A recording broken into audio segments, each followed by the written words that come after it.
There's a story many of us carry, quietly, stubbornly, sometimes without even realizing it. And it goes like this: I should be able to do this on my own. I just need to work harder. Other people are juggling more and they seem to be coping. I shouldn't need help. And if you're a teacher or an educator, especially one who's stepped into the freelance world, this story might seem so familiar, it's even kind of become part of your operating system. So in this video, I'm going to be talking about just why I believe that this is such a pervasive belief, why it doesn't really serve you, and how to do things differently so that your freelance language teaching business can start to really work for you instead of sometimes even against you. My name's Rachel Roberts, and I work with freelance language teaching professionals to fully monetize your skills and experience so that you can consistently bring in higher paying clients, help them get even better results, and free up more of your precious time. Transform your life and that of your clients through my 6-month deep dive program designed to flourish. Check the description for more details. As educators, we absorb certain messages early on. We're praised for being organized, capable, caring, selfless. We're encouraged to give it 110%, to go above and beyond, to do it for the students. And when we take our work freelance, that internalized pressure doesn't disappear. It just ramps up even more. Now it starts to sound something like this: you chose it, so you better make it work. You're running a business now.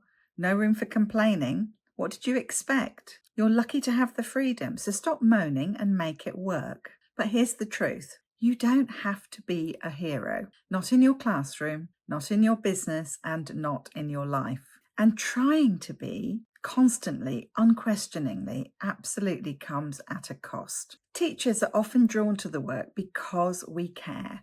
We want to make a difference. We want to support others, help them succeed, give them the tools they need to thrive. But the systems that we work within, whether that's state schools, language schools, universities, or private platforms, rarely return that care in kind. Long hours, unrealistic expectations, under-resourcing, and the ever-present pressure that you should be doing just a bit more. It all adds up. And when support is lacking or entirely absent, we're subtly taught to treat self-sacrifice as normal, to treat it as a badge of honor. So when teachers go freelance, we carry that mindset with us. We may have left the institution, but we haven't always left the internalized culture of overgiving and undersupport.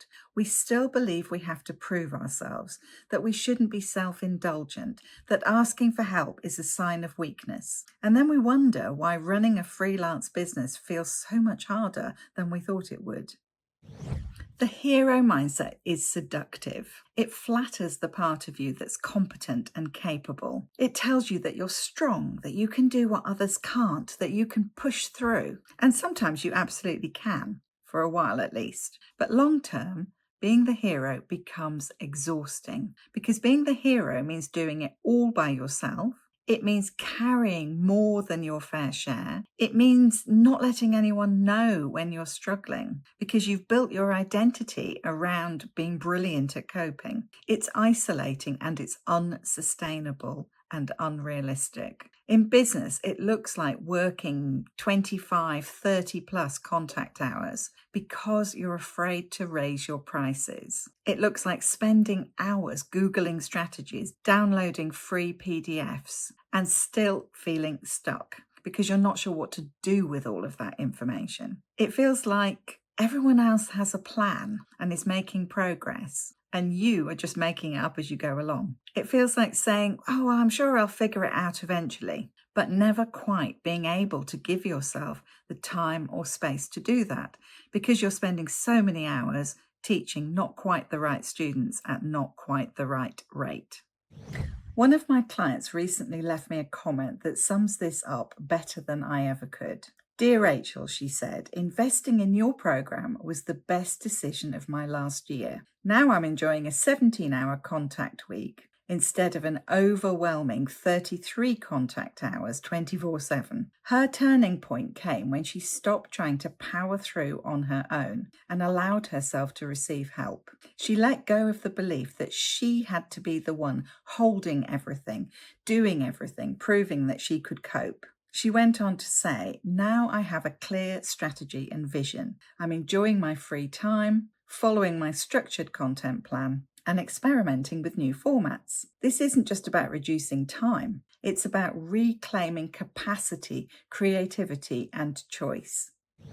We all know that asking for help isn't easy, especially in a culture that often treats independence as virtue and support as weakness. There's also a financial layer. Many freelance teachers are used to under-earning, and the idea of investing in support in order to earn more can bring up feelings of guilt or fear. Will I ever actually make enough to pay this back? Am I worth investing in? Shouldn't I be able to figure this out on my own? But let's flip the question for a moment. What's the cost of not asking for help? For this client, it was months of exhaustion, unsustainable working hours, and never feeling like she had time to build anything beyond the next lesson plan. For others, it's missed opportunities, plateaued income, or quietly falling out of love with a business they used to feel excited about. One of the biggest shifts I see in the educators and coaches and teachers that I work with is this. They realize that support isn't a luxury. It's not something that you earn after you've made things work on your own. It's often the reason that things actually start to work. Support gives you perspective. It helps you see where you're repeating patterns that aren't serving you. It shortens the time it's going to take to figure out exactly what will work for you. And it stops you spending hours, days, or weeks on DIY fixes that don't actually fix very much. And crucially, it allows you to feel held and supported. Not alone, not heroic, just human. If you're listening to this and thinking, that sounds quite like me, please know that you are absolutely not the only one. So many educators that I've worked with have felt this exact same way. Proud of their independence and what they've achieved, but ground down by the pressure of holding it all together and feeling that they're never going to be able to take it any further than they already have. Let me say this clearly. You don't have to be a hero. You're allowed to ask for help. You're allowed to build a business that supports you and not just your students. You're allowed to invest in yourself, not because you're failing, but because you're ready for things to get easier. And if you're ready to talk about what my support could look like for you, check the description to find out more and reach out. You know where I am.